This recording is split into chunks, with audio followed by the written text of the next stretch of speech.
Hello, my name is Alexis Connolly, and this is my presentation on a case study involving childhood obesity.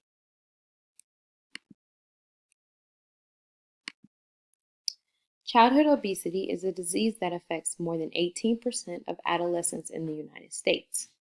Children that are obese could develop hypertension, dyslipidemia, sleep apnea, orthopedic problems, hepatic diseases, body image disorders, heart disease, asthma, or type 2 diabetes. Children and adolescents that are minorities or have a lower socioeconomic status may be of greater risk for obesity. Many children with overweight or obese parents or siblings and tend to be obese as an adult. If parents and nutrition professionals work together to take preventative measures early, more children can be spared from the detrimental effects of childhood and adolescent obesity. The purpose of this assignment was to take a real-world example of a patient dealing with overweight and obesity conditions. I was then required to assess the patient's condition by taking a log of her eating habits and lifestyle practices. With this assessment, I made recommendations based on the nutritional issues I found from the assessment, and then I used that to develop a 3-day menu designed to meet the nutritional needs of my patient.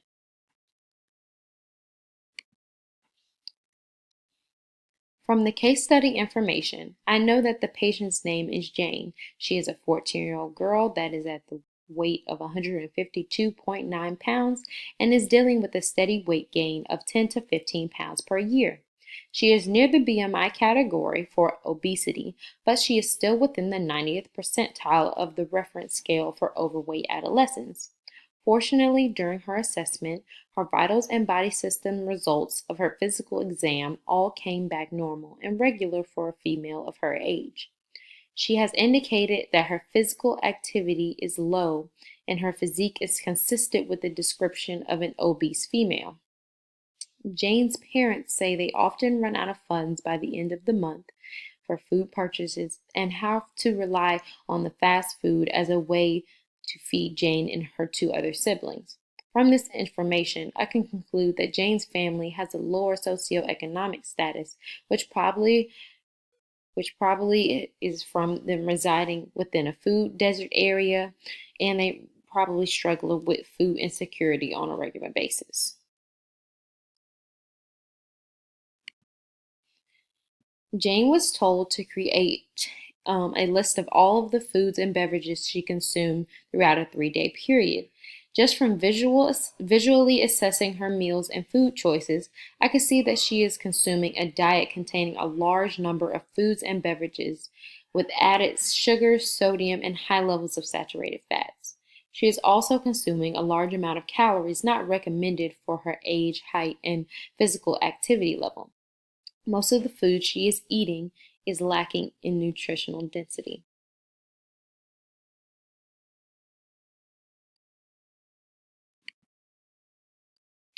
I created a profile for Jane using her information from the case study on my plate.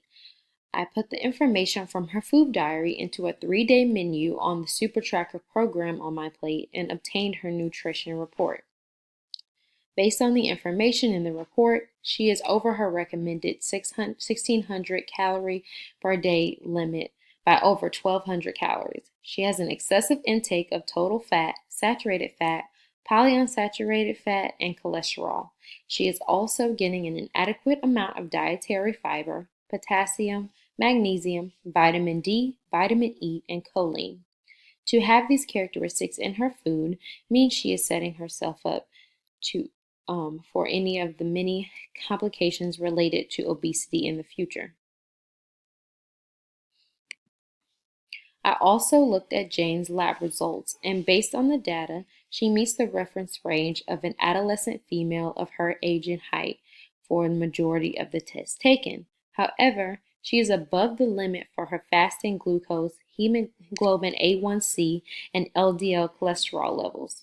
High levels in these factors could indicate the development of insulin resistance, or it could indicate the early stages of type 2 diabetes.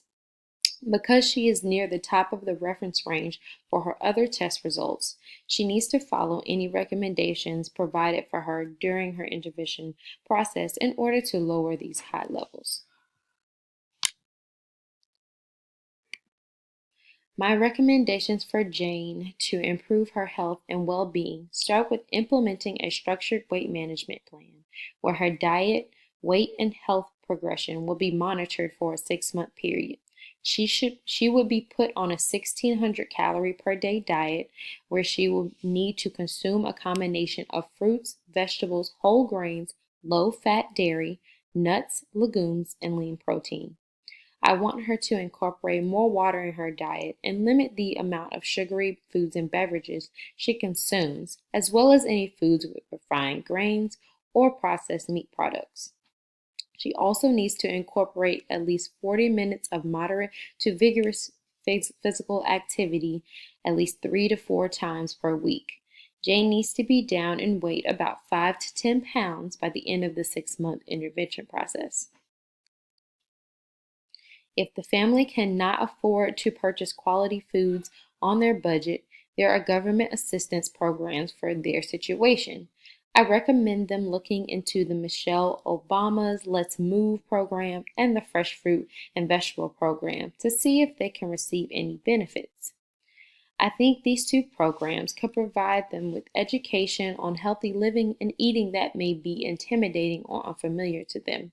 It could provide them with information that they've not known before and have no way of knowing it at all. I also recommend that they apply for the SNAP assistance, the National School Lunch Program, and the School Breakfast Program. Since food insecurity is a regular issue for them, because Jane's family is struggling, by the end of each month, these assistance programs can provide a backup budget for food and extra meals.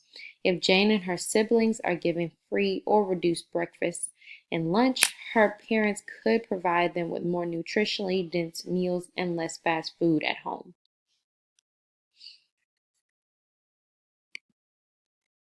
Based on the recommendations I made for Jane, I created a 3-day menu for her and her parents to reference when creating nutritionally balanced meals for her.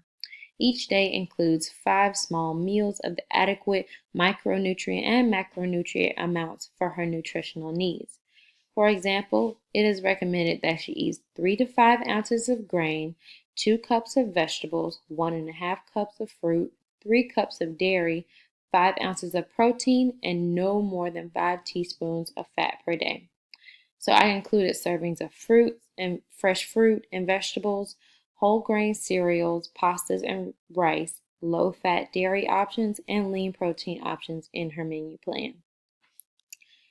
After completing this case study, I was pleased to have assessed the patient's condition properly, provided recommendations in order to prevent her condition from worsening, and created a menu plan that can be used to improve her life and well-being.